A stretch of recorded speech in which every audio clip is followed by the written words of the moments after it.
if we lived in a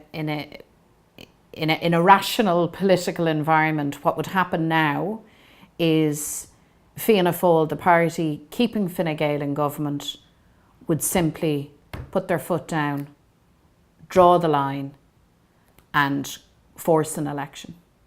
And here's the dilemma for us.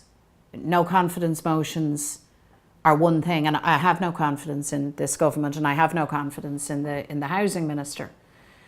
But we shouldn't have to place a no confidence motion.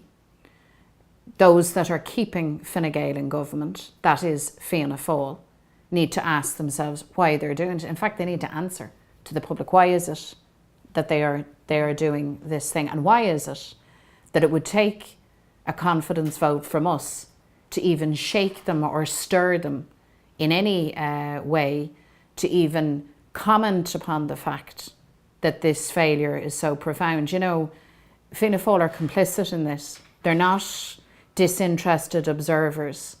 They're not really a party of opposition. They're certainly not the leaders of the opposition. That falls to us. Would you be calling for Fianna Fáil to pull the plug now? Fianna Fáil should pull the plug. We should have an election, and we should have a government that can deliver for the people.